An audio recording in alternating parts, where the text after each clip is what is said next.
Hola, ¿qué tal? Qué gusto saludarlos y saludarlas.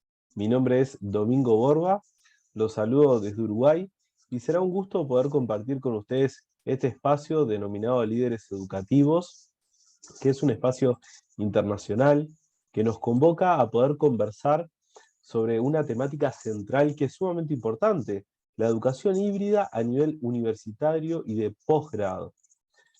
En este espacio que estaremos compartiendo, haremos foco en una pequeña parte de lo que sería la educación híbrida, de lo que deberíamos tener en cuenta a la hora de empezar a migrar a este nuevo modelo. Por allí conversaremos sobre los estándares docentes y las competencias del siglo XXI para quien desea desarrollar la docencia. Por aquí me gustaría comenzar con Tobón, con una pequeña definición sobre competencias para empezar a conceptualizar.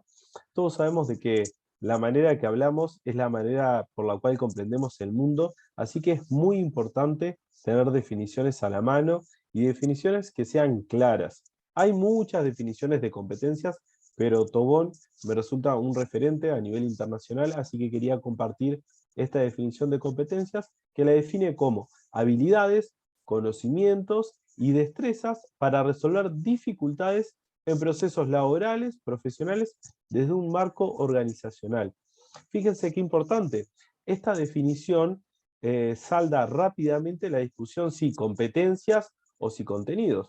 Estamos hablando de que para desarrollar una competencia es necesario que esté el contenido de por medio. Estamos diciendo que también es un conocimiento.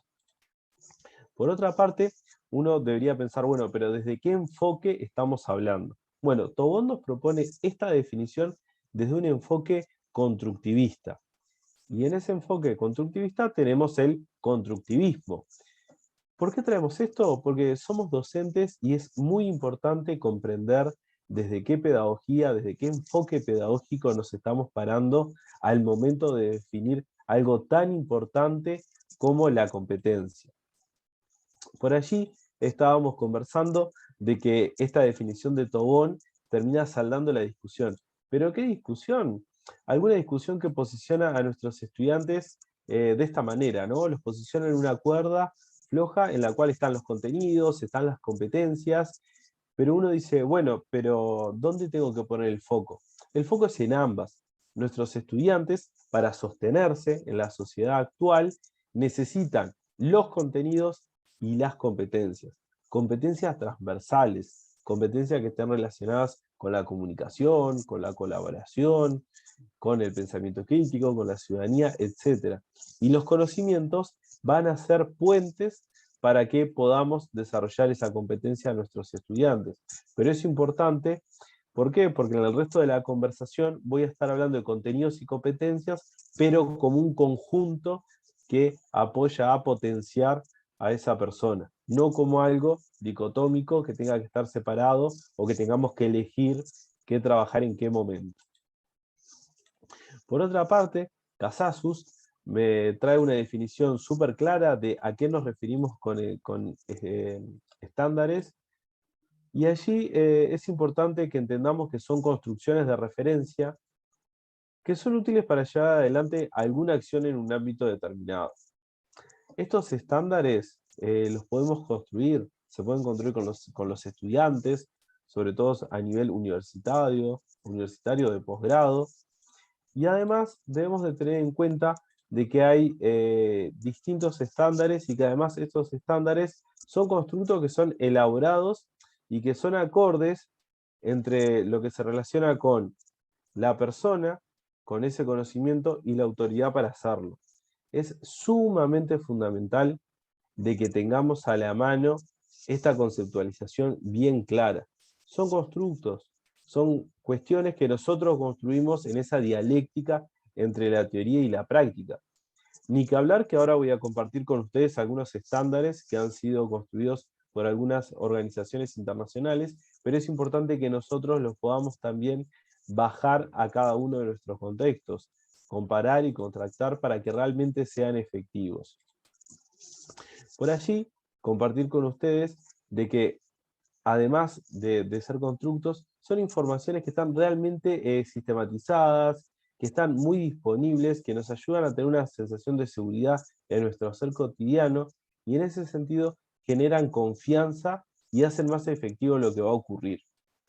Traduciendo esto al mundo educativo, es transparentar los criterios, transparentar los objetivos, decir, vamos a ir hacia este lugar y vamos a tener que presentar esta descripción para que realmente digamos objetivo cumplido. ¿Para qué o cuál es el sentido de usar los estándares?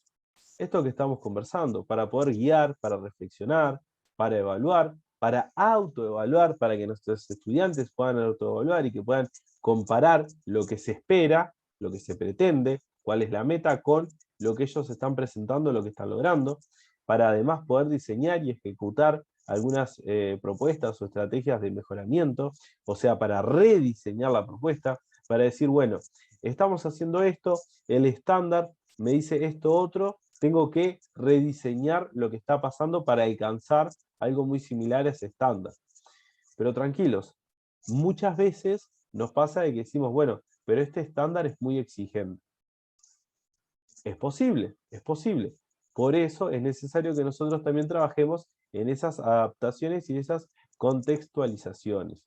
Además, nos permite tomar algunas decisiones en cuanto a los tipos de evaluación, el tipo de apoyo que le vamos a dar a nuestros estudiantes, quizás si también es necesario que tengan una asesoría, la certificación, también permite que estos estándares generen los concursos de mérito y por oposición con más claridad, porque uno sabe lo que están esperando, uno sabe lo que le van a evaluar, y sobre todo invitan a generar una formación continua y un desarrollo profesional educativo. ¿Desde dónde? Desde el lugar del docente. Desde decir, bueno, ¿qué es lo que necesita el docente del siglo XXI? ¿Qué es lo que necesita estos docentes en un contexto en el cual no sabemos lo que va a pasar? A todos nos sucedió. Y les invito a preguntarse, ¿quién esperaba la pandemia? ¿Quién esperaba que después de un viernes nos encontrábamos el lunes buscando en qué plataforma trabajar, qué recurso usar? Hay que repensar los estándares y hay que empezar a decir, bueno, necesitamos desarrollar como docentes competencias digitales. Por acá vamos a ver algunos estándares que son más generales.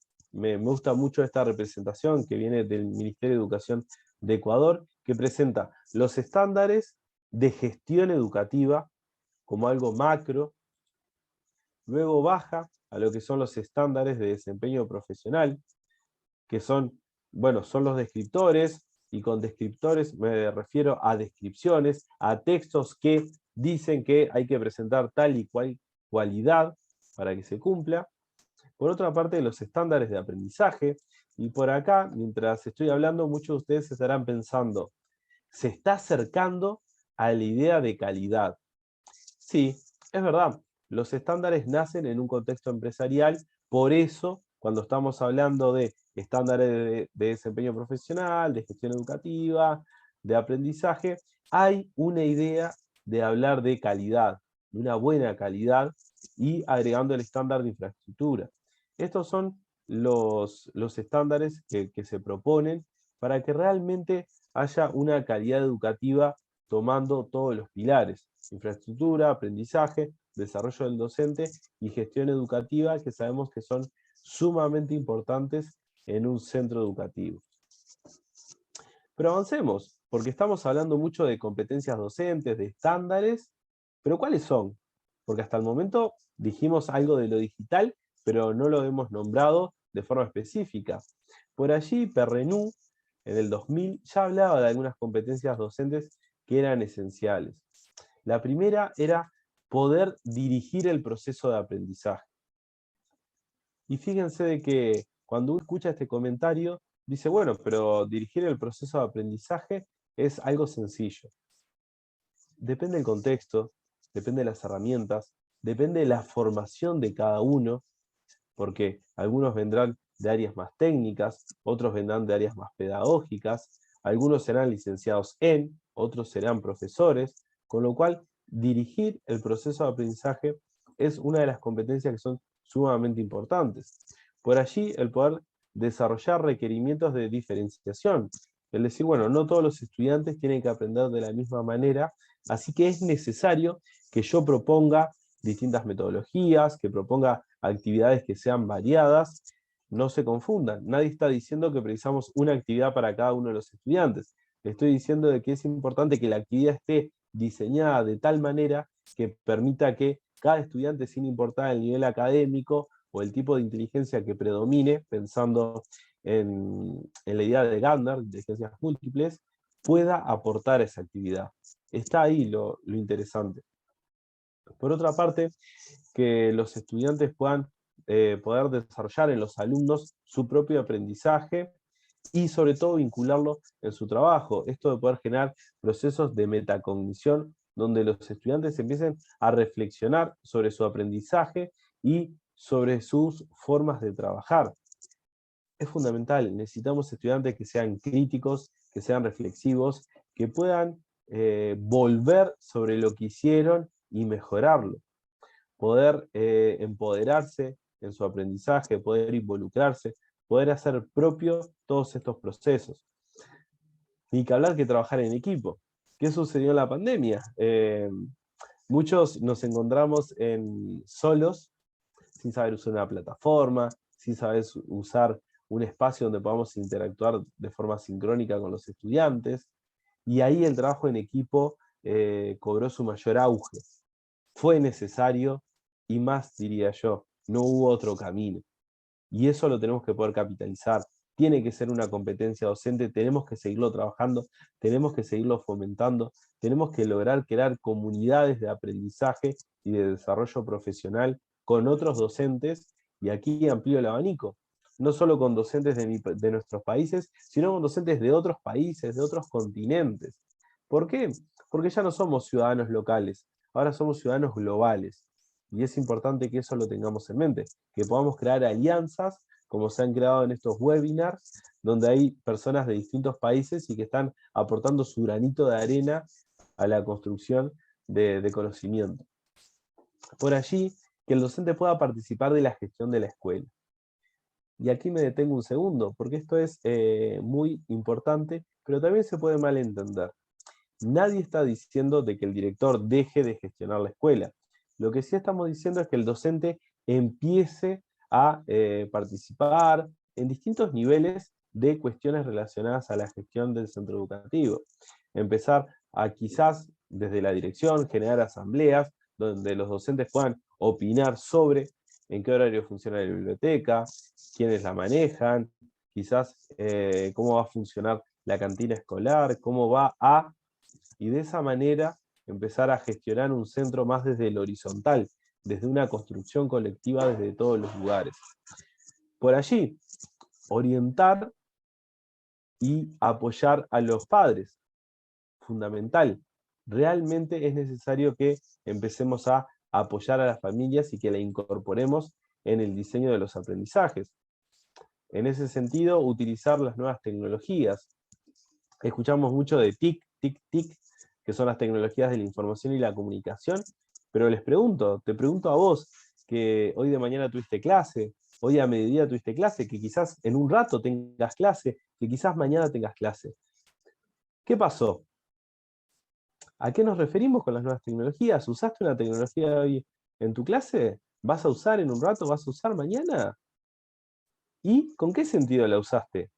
Porque cuando digo tecnología de la información y la comunicación, estoy dándole un propósito claro.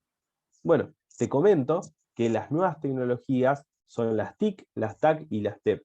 Son las tecnologías de la información y la comunicación, las TAC, las tecnologías del aprendizaje y el conocimiento, y las TEP, que son las tecnologías del empoderamiento y la participación. Si ustedes lo piensan, ahora todo tiene más sentido. ¿Por qué? Porque hoy usé un recurso digital no como TIC, sino como TAC. Y esa forma, ese constructo teórico que acabamos de realizar, nos invita a conceptualizar y a diseñar desde otro lugar nuestras actividades con el uso de la tecnología. Y esto es importante, no con foco en la tecnología, sino con el uso de. ¿El foco dónde tiene que estar? En el estudiante y en sus aprendizajes. Por allí, Otra competencia docente que es muy importante, que nos comenta Perrenú, es el afrontar los deberes y los dilemas éticos de la profesión. Un dilema ético, año 2021, ¿usamos WhatsApp? No usamos WhatsApp. ¿Usamos Telegram? No usamos Telegram. ¿Por qué? Porque se empiezan a romper las barreras de lo público, lo privado. ¿Qué hacemos? Bueno, eso es un dilema que tenemos que enfrentar. Muchos habrán escuchado de los maestros que usan TikTok para enseñar.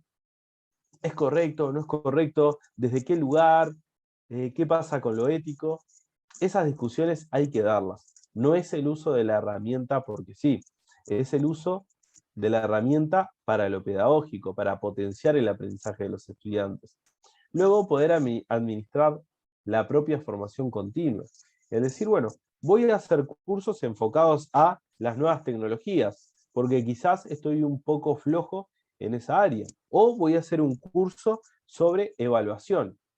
¿Por qué? Porque quizás en mi formación no tuve tan en claro, quizás en mi formación no tuve la oportunidad de profundizar en evaluación sumativa. De esta manera uno dice, bueno, de cómo empiezo yo a formarme. ¿Me formo leyendo? ¿Voy a ser autodidacta? ¿O voy a participar de un curso para ver qué tipo de evaluaciones tenemos, cómo utilizar las nuevas tecnologías para potenciarlas? Y por allí, una competencia que si bien está relacionada con las demás, porque todas lo están, es importante, organizar y dirigir situaciones de aprendizaje.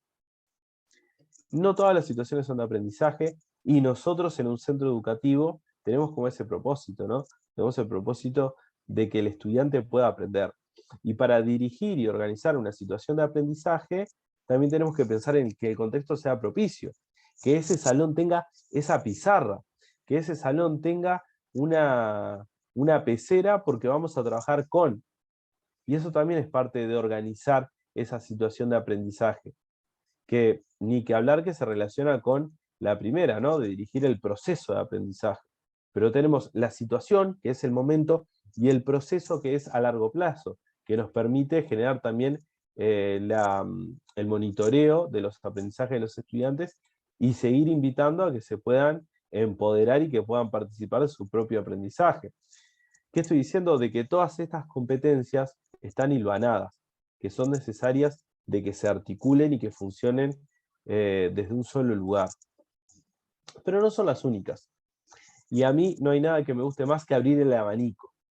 No hay verdades absolutas, y en ese sentido les propongo también las competencias y los estándares para educadores que propone ISTE. ISTE es una organización de más de 50 años de trayectoria que se ha encargado de formar en cuanto al uso de tecnologías, de tutorías y demás a muchas organizaciones, y que además es líder en la creación de estándares para directores, para inspectores, para docentes y para estudiantes. En ese sentido, tenemos este esquema de 7 estándares docentes que vamos a pasar a irlos detallando de a poco, porque quizás cuando uno dice, bueno, aprendices, ¿a qué se refiere con aprendices? Con aprendices se refiere a que el docente tiene que realmente mejorar su práctica. ¿De qué manera? Aprendiendo con otro, explorando prácticas que sean comprobadas y sobre todo impulsar el uso de las TIC. Y fíjense que uso TIC porque son los términos que se usan desde ISTE, pero recuerden, TIC, TAC, TEC. Tengan a la mano ese marco porque es muy importante y además pueden investigar mucho más sobre él. Por otra parte, tenemos la idea y el estándar de líder. ¿A qué nos referimos con que el docente sea un líder? El docente tiene que ser un líder que apoye y empodere a sus estudiantes en mejorar la enseñanza y el aprendizaje. Ni que hablar de que estas competencias tienen alguna base o se relacionan en algún sentido con las que nos propone el PRNU, pero son un marco que también es mucho más actual para poder trabajar. Por otra parte, el estándar de ser ciudadano. ¿De ser un ciudadano en qué sentido? De ser un ciudadano que inspire a los estudiantes a contribuir de manera positiva y además se puedan comprometer con el mundo digital. ¿Y por qué hacemos énfasis con el mundo digital? Porque el mundo físico ya estamos acostumbrados.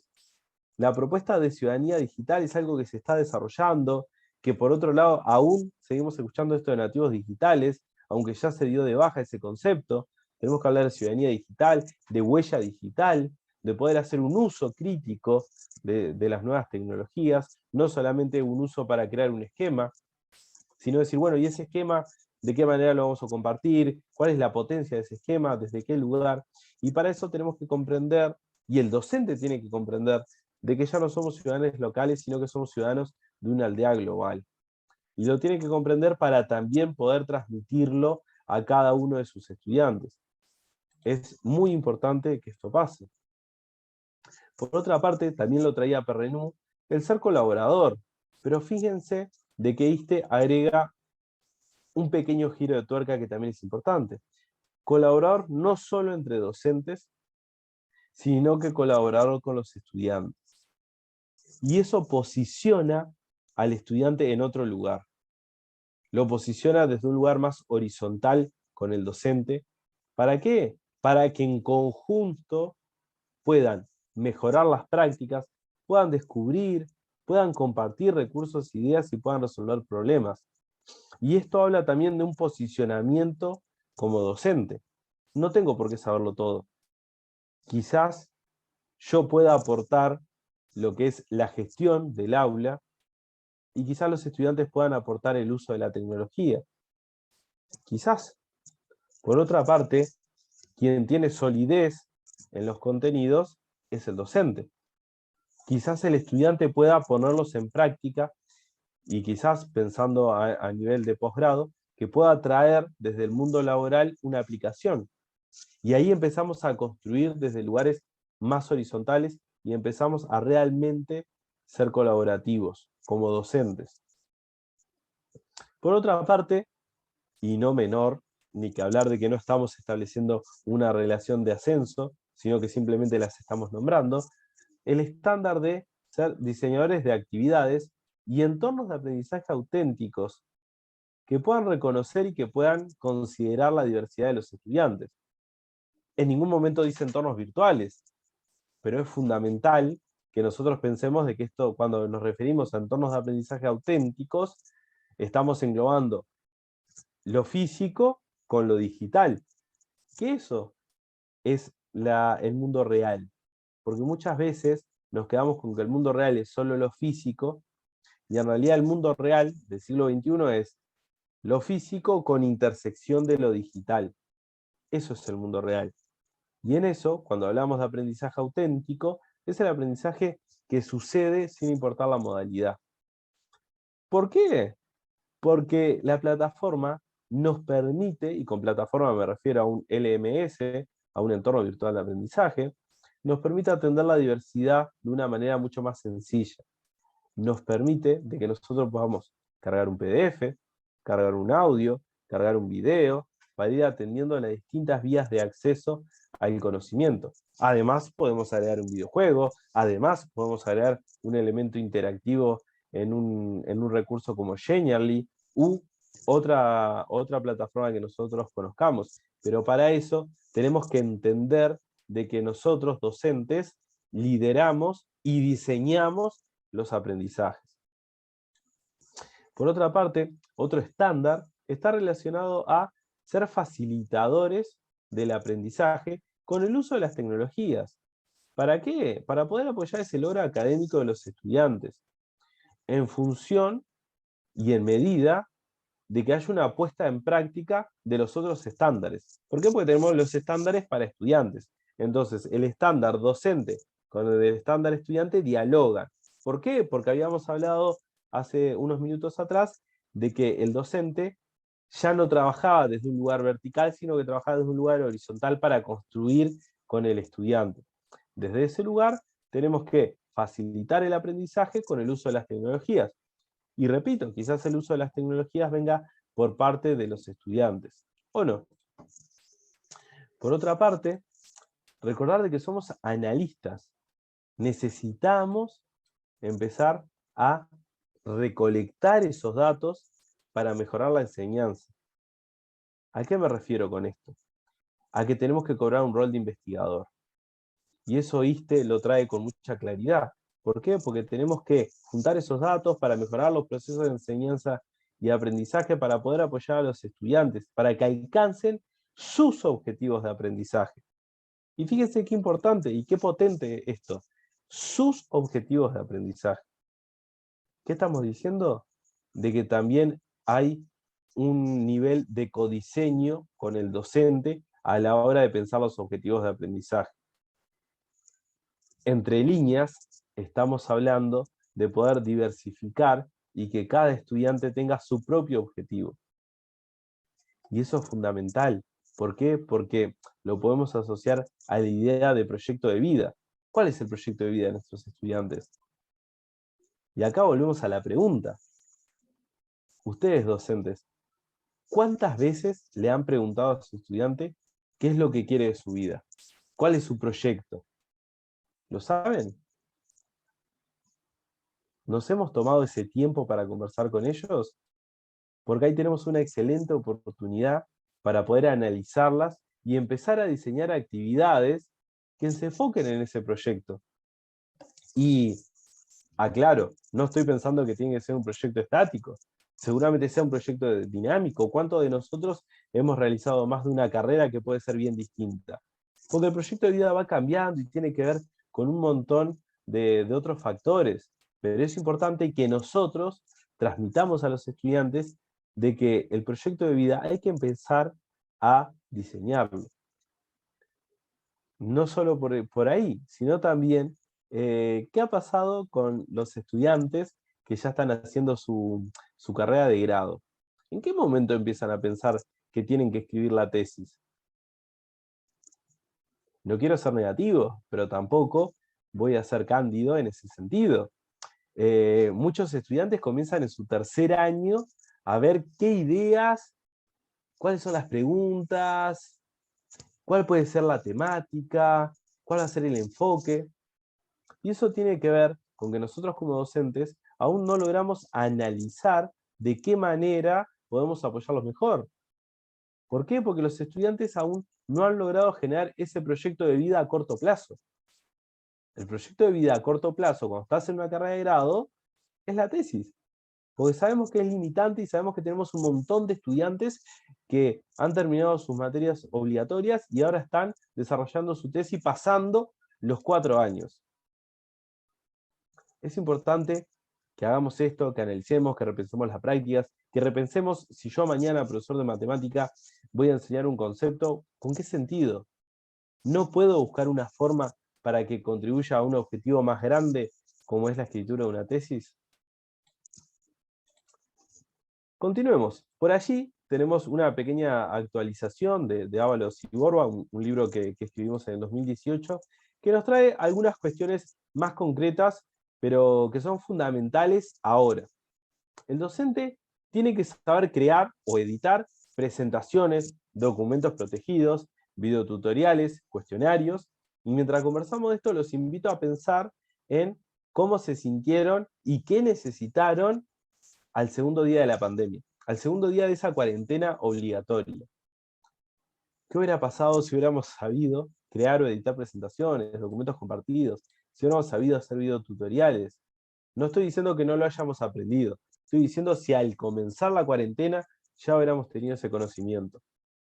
Por otra parte, utilizar en el aula física o virtual blogs, wikis, imágenes digitales, las redes sociales, dispositivos móviles, etc. Y fíjense de que separo aula física o virtual porque en ambos lugares se pueden usar. ¿Por qué tuvimos que esperar a la pandemia, a la cuarentena, para empezar a incorporar el uso de? Una discusión que cayó enseguida fue, bueno, ¿y ahora qué pasó con los celulares? Porque en muchas instituciones el uso de celulares estaba prohibido. ¿Y qué va a pasar ahora? Cuando volvamos a la presencialidad, ¿vamos a volver a lo que teníamos antes o vamos a capitalizar lo aprendido y comprender de que las herramientas son neutras, quien les da un propósito somos nosotros? Porque según mal no recuerdo, uno también se distraía escribiendo en papel, no precisaba un celular para distraerse. Así de que tenemos que repensar desde ese lugar y empezar a utilizarlas. Y es importante, ¿vamos a equivocarnos? Nos vamos a equivocar. Pero es importante que comencemos. Todo gran camino comienza con un paso. Quizás esta primera clase con el uso del celular no salió bien, pero para la próxima voy a tener un aprendizaje. Voy a decir, bueno, quizás primero tengo que dar la consigna y después decir que es con el celular, o quizás viceversa, o quizás tengo que arrancar con algo lúdico para después bajar al planteo de lo más específico. Por otra parte, tener conocimientos sobre identidad digital, seguridad en Internet, búsqueda eficaces, y esto que es muy importante, plagio. Y acá volvemos a la experiencia que ustedes comparten conmigo. ¿A cuántos de ustedes les pasó de mandar una tarea y lo que le devuelven es algo que copiaron y pegaron en un documento? Y con copiaron me refiero a que buscaron en algún sitio de Google, sin importar cuál, y pegaron. ¿No les ha pasado? Seguramente sí. Y es importante de que nosotros podamos detectar ese plagio. Porque claro, una cosa es esto tan sencillo que acabo de ejemplificar, y otra cosa es cuando tenemos estudiantes que están escribiendo su tesis, que van por la página 204, y empiezan de ahí en adelante a utilizar el plagio. Es más difícil de reconocer y tenemos que conocer algunos sitios en Internet que nos ayudan a descubrir los plagios. Y la propuesta de identidad digital. ¿A cuánto nos pasó de tener en plataforma estudiantes que subían a su imagen, a su foto de perfil de la plataforma, una caricatura, una frase o una foto del gato? ¿Y ahí qué sucedía? Acá me voy a una población quizá más chica, pero los invito a que sigan pensando. ¿Qué sucedió después de eso cuando volvimos a la presencialidad? O cuando estábamos en la videollamada. No podíamos reconocerlos. Nos dimos cuenta de que era importante esa foto de perfil, que esa foto de perfil construye lo que es esa identidad digital. Y eso tenemos que trabajarlo con los estudiantes. Tenemos que lograr de que ellos comprendan de que lo que sucede en las plataformas digitales es parte del mundo real. Si yo, y este es uno de los razonamientos clásicos, si yo no te lo digo en la cara, tampoco te lo tengo que decir por plataforma. Y ahí aparecen algunos conceptos asociados como el de netiqueta. Netiquetas son las normas de comportamiento que yo tengo en un entorno virtual de aprendizaje, o en un sitio web, o en una página, una red social, digamos. Eso es importante que como docente lo conozcamos, y como docente, independientemente del área en la que trabajemos, se lo enseñemos a los estudiantes. ¿Por qué? Porque todos nuestros estudiantes se tienen que relacionar de manera respetuosa en un entorno virtual de aprendizaje. Así que es un contenido, diría yo, transversal.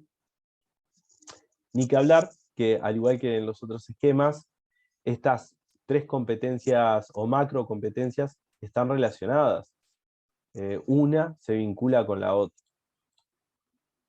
Por otra parte, el poder trabajar de forma colaborativa implica empezar a asociarnos, a empezar a conocernos, a identificarnos en comunidades de aprendizaje.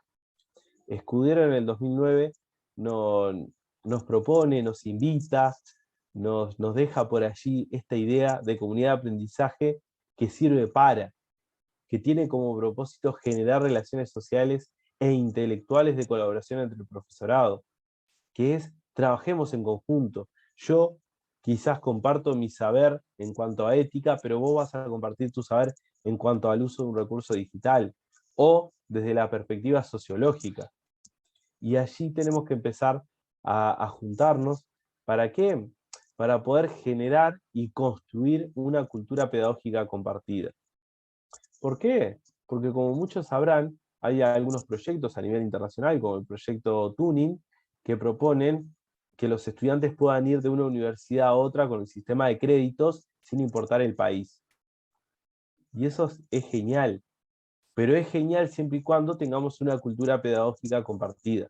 Si no, un estudiante puede irse frustrado o tomar ventaja, por otro lado, de un cambio de institución. Y no es lo que queremos. Lo que queremos es una visión compartida de un mundo que compartimos. Porque como dijimos antes, ya no estamos en un lugar específico. Estamos compartiendo esta aldea global y es importante que nosotros lo conceptualicemos desde ese lado para trabajar con nuestros estudiantes. Y sobre todo agregando uno de los aspectos que veníamos conversando, que es la investigación. Tenemos que comenzar a sistematizar lo que pasa en nuestras aulas, a realmente a generar contenido en función del estudio de casos, del análisis de una premisa, del supuesto que ustedes quieran partir. Pero es importante de que podamos sistematizar nuestras prácticas pedagógicas porque también empiezan a construir lo que es esta pedagogía compartida. Por otra parte, y también para ir cerrando, les quería compartir esta frase de Howard Hastings que dice: un maestro es una brújula que activa los imanes de la curiosidad, el conocimiento y la sabiduría de los alumnos. Y quiero que nos tomemos 2 segundos para pensarla, para analizarla, y por qué no para desglosarla en pequeñas partes. Maestro como una brújula. Ya no somos los maestros que vertimos conocimiento en una vasija vacía. Ahora somos orientadores, somos activadores, facilitadores de algo que está en el estudiante.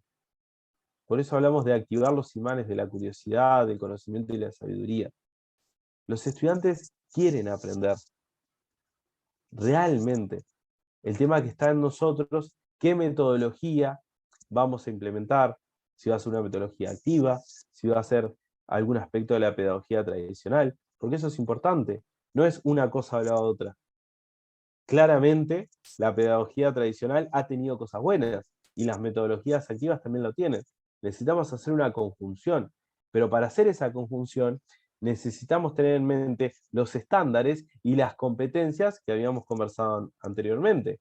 El poder trabajar de forma colaborativa con otros docentes, el comprender otras sociedades, nos abre el abanico para seguir construyendo en conjunto y para seguir buscando, y esto es una búsqueda utópica, seguir buscando cuál es el mejor camino para que nuestros estudiantes aprendan más y mejor, y aprendan en una sociedad que realmente le genere gusto, que sea una sociedad de bienestar. Por aquí, muchas gracias por el tiempo compartido. Los invito a que se puedan contactar conmigo, les dejo por allí mi número de celular, mi correo, para que puedan transmitirme comentarios, consultas, sugerencias, y que sobre todo podamos hacer esto que vengo comentando, podamos construir una comunidad de aprendizaje, podamos ver de qué manera potenciar y desarrollar las competencias en el otro. ¿Por qué? Porque otro docente me puede ayudar a desarrollar mis competencias digitales, y quizás yo puedo ayudar a desarrollar las competencias colaborativas. Pero para eso tenemos que contactarnos. Así que espero que lo que les haya compartido les resulte útil y que se animen a contactarse y empezar a crear en conjuntos esta cultura colaborativa y esta pedagogía compartida. Les mando un saludo muy grande desde Uruguay.